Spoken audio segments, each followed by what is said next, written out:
Hi, I'm Kyle Buller. And I'm Joe Moore. For years, we've been obsessed with psychedelics and holotropic states of consciousness. Together, we have interviewed hundreds of world-leading experts, trained thousands of students, and conducted a lot of personal research. Join us as we explore the past, present, and future of psychedelics and discover how the current psychedelic renaissance is poised to change the world as we know it. This is Psychedelics Tonight. Novelty. The late great ethnobotanist Terence McKenna had some big ideas about the term. He said, "I see the cosmos as a kind of novelty-producing engine, a kind of machine that produces complexity in all realms, physical, chemical, social, and even uses that achieved level of complexity as a platform for further complexity." By conventional definition, to be novel is to be new, original, or unusual. But in the case of novel psychedelic compounds, McKenna's broader ideas about what novelty can mean may offer a more fitting description. It would seem that the psychedelic universe today is a far more novel place than it ever was.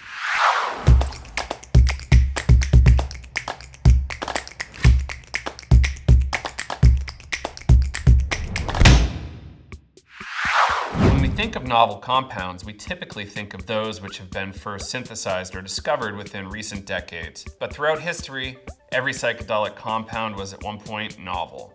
Like in 1943, when Albert Hofmann discovered LSD-25, or in 1960, when Calvin Stevens first synthesized ketamine. And when we look into the history of novel psychedelic compounds, there is perhaps no greater explorer than American chemist Alexander or Sasha Shulgin. He created a chemical constellation of novel compounds in his backyard laboratory. And by his own count before his death in 2014, the 88-year-old researcher had created more than 200 novel psychedelics. Many of these he tested on himself with his wife Anne and their friends. But he was always careful to try them first. On a 2015 episode of The Tim Ferriss Show, famed psychedelic researcher James Fadiman said, "There are two great beings that have invented psychedelics, God and Sasha Shulgin, and I think Sasha may have invented more." Shulgin's all-star list of novel creations includes 2CB, 2CT7, 2CE, DOM, 5-MeO-DIPT, MDMA, and an infamous amphetamine compound he named LF1, which he believed to be the essence of power that would be destroyed by the DEA if ever discovered. By all accounts, his favorite was 2CB, a phenethylamine that can cause euphoria and enhance sensory awareness. And while he didn't invent MDMA per se, it was first synthesized by the German pharma company Merck in 1912. Shulgin became commonly associated with the compound after successfully synthesizing MDMA and sharing it with the West Coast therapist community in the 1970s. The architecture of many of Shulgin's novel compounds and others are chronicled in the books P-Cal, Phenethylamines I Have Known and Loved, and T-Cal, Tryptamines I Have Known and Loved. Both books are considered required reading for every serious psychonaut. The total list of known novel psychedelic compounds discovered by Shulgin and others is long. And while the chemistry and mechanism of action of novel compounds are too varied to even begin to list, most fit into one of a few classes: serotonergic psychedelics, 5-HT2A receptor agonists, or empathogens and tactogens, serotonin-releasing agents. Most of Shulgin's creations fall somewhere between a psychedelic and a stimulant. A phenethylamine, like MDMA, is a bit of both, affecting the serotonin and dopamine receptors, giving you a both of energy for dancing as well as a good mood for enjoying it.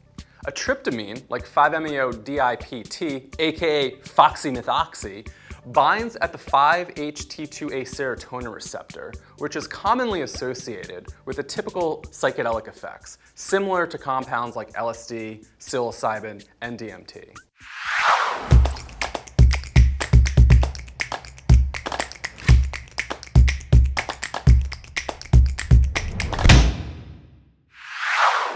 Today, the discovery and exploration of novel compounds is far from over. Modern-day researchers and drug development companies carry on this important work to learn how novel compounds may impact human beings and the variety of ways we can use them to our advantage. When we look at the landscape of novel compounds today, Clearmind Medicine is one of the contemporary leaders in this space. The Vancouver-based drug company develops breakthrough treatments for binge behavior and mental health disorders. Clearmind Director of Research and Development, Amit Schwartz, and his research team are working to create positive change with novel compounds. Amit, thank you so much for being here to represent Clearmind. Can you tell us a little bit about yourself and how you got involved with Clearmind Medicine? I'll be happy to, and thank you very much for having me. So basically, I have a big interest in psychedelics in general and in the biological mechanisms underlying their therapeutic effects. Right now, I'm the director of the research and development group in the company, and so I'm very enthusiastic about this job, the opportunity that I have. And in the last few months, we're doing a lot of interesting things. Psychedelics like psilocybin and LSD, they have a pretty good track record for their safety profile. They've been researched for a while. I'm curious, what's the real benefit of exploring new novel compounds and the discovery process in creating them?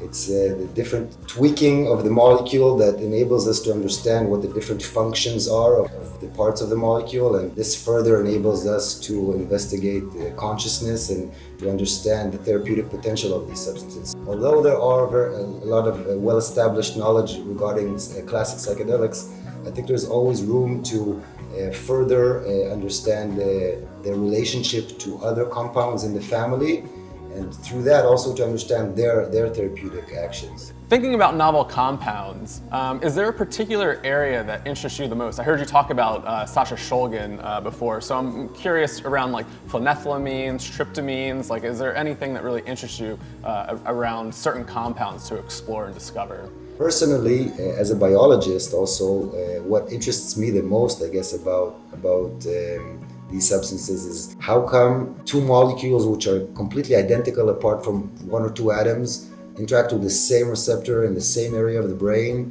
and cause such a substantial difference in the subjective effect. I think the way to investigate it is to go deeper inside the cells, because most of the pharmacology is known already. I mean, the way that these molecules interact with the receptors it's pretty well established for quite some time, and I think the differences are happening because of what happens after that, after these molecules interact with the receptor, what is happening inside the cells. So, earlier you mentioned looking beyond the surface of the cells, more into the inside of the cells. Can you talk about what that actually means? So typically we're thinking about receptor sites on the surface, but what beyond that? After a compound interacts with a receptor, many things are starting to happen inside the cell. This is called single transduction, actually.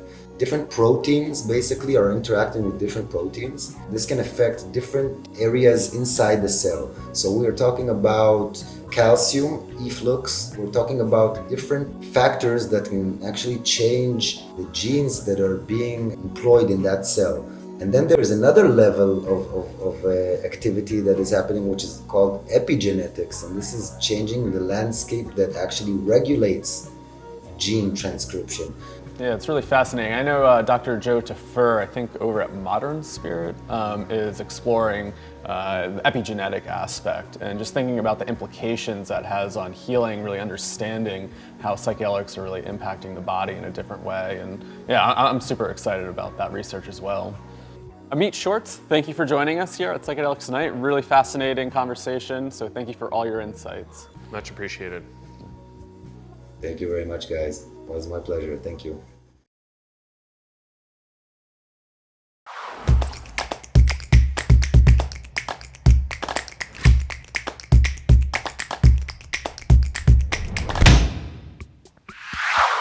Novel psychedelic compounds are often the subject of fascination when news of their existence first breaks.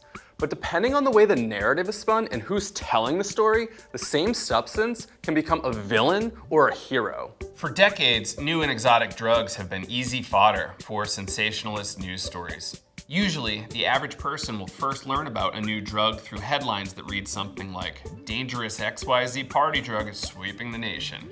And that sensationalism, not science, has historically fueled drug policy. An early example is reefer madness propaganda of the 1930s. Police officers in Texas claimed cannabis gave smokers a lust for blood. And the first commissioner of the Bureau of Narcotics, Harry Anslinger, promoted propaganda that claimed cannabis was being dealt by Mexican immigrants, African Americans, and jazz musicians to the unwitting white youth of America. Where novel psychedelics are concerned, they're usually only scheduled once they're discovered by the public at large, and naturally gain attention of the DEA. The laws governing the use and production and research of novel compounds are, in some cases, a big part of their appeal for researchers and users. From a legal perspective, they're safe to use and work with until they're not. Shulgin's work, for example, was largely unenforceable by authorities for a time because most of the substances in his experiments were born inside his lab and weren't yet deemed illegal to possess. And though he'd been well acquainted with authorities for a while, Shulgin's lab was raided by the DEA in 1994 following the release of an interview in High Times, in which he discussed sending a copy of PCAL to DEA top brass, who apparently loved it. And while many are advocating for the repeal of antiquated drug laws in favor of policy based on harm reduction and medical benefit, the United States authorities are still attempting to keep up and control the supply of novel compounds. In January, the DEA moved to schedule 5 novel tryptamines, including 5-MeO-MIPT and 5-MeO-DIPT. In response, nearly 600 people from the research community wrote public comments on the proposed rule, arguing that the scheduling of these compounds would be a blow to research efforts. In a small victory, the DEA's own administrative court agreed to hold hearings before prohibition could go into effect. At this time of filming, a decision still hasn't been reached, but keep listening to our podcast, Psychedelics Today, follow us on social media, and we'll keep you updated. All right, well, it was really awesome to hear from Amit Schwartz from Clearmind, just to hear about the development and discovery process around novel compounds. Yeah, and now we get to learn a little bit more about some practical applications from Rudy Summerlove. Rudy, thank you so much for joining us tonight. Can you tell us a little bit about yourself and your work as a psychedelic coach? Yeah, I've been kind of training for this my whole life. I first started taking psychedelics at the age of 13. And then in my late 20s, I found myself using psychedelics to sort of self-analyze and to kind of put my life straight, really. And then I guess it became suddenly a thing. Rudy, I wonder what role researchers play in advocacy around novel psychedelic compounds. I think research has a big part to play.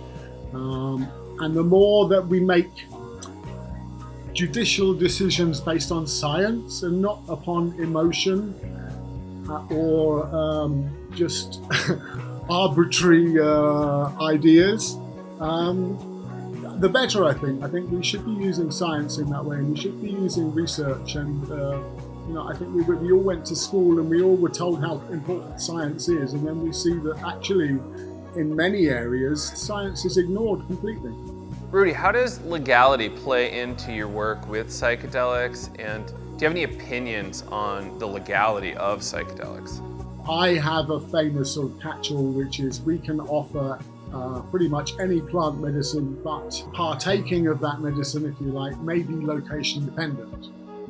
So it's possible that we can do a certain substance, but we need to travel to somewhere where it's legal to do so.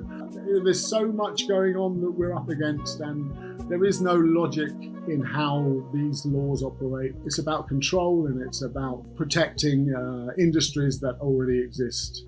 Rudy, could you, without naming anybody, discuss this kind of novel compound pipeline that is pretty impressive? The lawmakers have been playing cat and mouse, trying to keep up, and certainly a good friend of mine, Alex Stratford, produces 1-PLSD, for example, and he's had a fantastic time with that because he's had to produce 1-PLSD, 1-CLSD, 1-CPLSD, 1-VLSD, and he's constantly in this battle to sort of keep up against things. How dogged are we in the search of getting high? That's ultimately what it's about, is that these companies only exist because people want different ways to get high. That's why they turn to alcohol in the first place. And alcohol is the easiest and most sanctioned one there is. It's it's there. It's on every street corner. We've come to the stage where we finally started thinking about a substitute for what essentially is rotten fruit that the sad chimpanzees had to pick up from the side of the tree because the strong chimpanzees were taking all the best fruit. So if you think about it in an evolutionary terms, we've been eating poison or drinking poison for a long time, and that's essentially what alcohol is. And the fact that we now have molecules that can actually help us not only explore and understand consciousness, but can help us with many mental issues, physical issues, even issues of past karma, etc., etc. It's an extremely interesting area, and we are lucky to be living in these times, I think. How important is education for those working in the space just around psychedelics and maybe helping to reduce the stigma and educate people around the actual benefit of these substances? Education around psychedelics is key, really. It's we have at this moment, we're on the cusp of this breakthrough with psychological issues around psychedelics. We are going to need a lot of people like me who've trained over the years with psychedelics and have a great experience, who are able to help to spread these ideas and to treat people and to serve people with psychedelics to solve the many issues that it does. I mean, not just depression, but PTSD, addiction, which is something that MEAI can have a great deal of an effect with. An addiction, I would say, in my role as a psychedelics facilitator, addiction is at least 60% of what I deal with. Rudy Summerlove, thank you for joining us here at Psychedelics Tonight. Really appreciate it. My pleasure.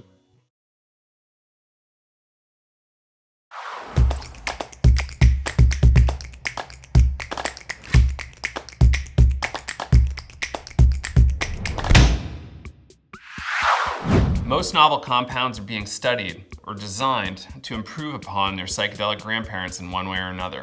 This includes altering the duration of the experience, removing visual hallucinations from the equation, and potentially reducing the possibility of psychosis. Whatever the path may be, there very well could be a future where some of these novel compounds escape the novel category and become the known psychedelics of tomorrow. We've been talking a lot about novel compounds from an R&D perspective, but what kind of direct benefit can they bring to users? We're joined by Terry Freeland, who has lived experience with novel psychedelics to share with us. Terry Freeland, welcome to Psychedelics Tonight. Really excited to have you here. I wonder if you could give the audience a little bit of an introduction on who you are and also how you first discovered MEAI. Thanks for having me here. Again, like you said, my name is Terry Freeland. I was introduced to MEAI by a few gentlemen that were exploring the possibility of selling it as a product. Do you have any kind of history around alcohol use disorder or any people in your family? Not me personally, but my father is a recovering alcoholic. He now lives with me. He has had a lot of experience with MEAI, and it has greatly changed our relationship. Terry, can you tell us a little bit about your relationship with your father when he was going through all these struggles with alcohol use disorder? Was it pretty extreme at times? Some alcoholics are cheery. That is not my dad. He's not violent, but he becomes very belligerent, very aggressive in nature, intimidating. It's never physical at all, but it was traumatic. It was traumatic. Because I could not go to him like a child would go to their father, just for fun, just for a normal conversation, just to be around, because it was an everyday thing for him, so it just wasn't a safe environment for me. I'm really curious to learn how MEAI changed your father's life and maybe changed your family's life as well. Well, I don't know if you're familiar with anyone that's had any substance abuse issues, but it can shatter your family. My parents were married.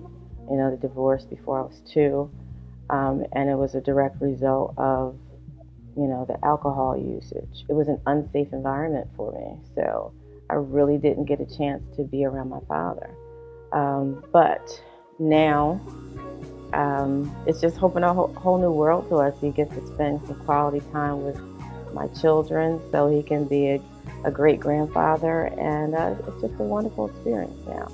Has also stopped smoking, so you know, the fundamentals of MAI is a binge mitigator, so it kind of stops you from doing all these negative things. So in a very short period of time, someone that had been smoking and drinking since they were in their early teens does none of those things. So it's just added on years to his life. It's really important. It's been the most impactful emotional experience that I've had. You know, I never thought I'd get to see my dad like this.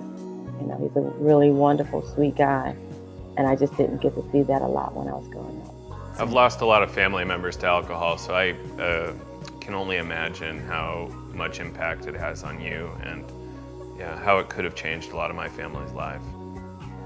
This is humongous. If we can get the public on board with this, it can literally change the world. That's my belief. And I am hard to convince about things like this, but I've had firsthand experience with it. I can't really relay in this format or this platform how much it has changed my life, and his specifically. Yeah, I can really see why everybody's so excited. This is revolutionary, it seems like to me, in terms of, yeah, like traditional treatments aren't that great for alcohol. So if, you know, anything's better than what we have, but it sounds like this might just be orders of magnitude better than what we have. Absolutely. I would recommend anyone at least trying it. Well, Terry, thank you so much for bringing your personal story here and sharing it with the audience. Really appreciate it. Absolutely, I appreciate the invite.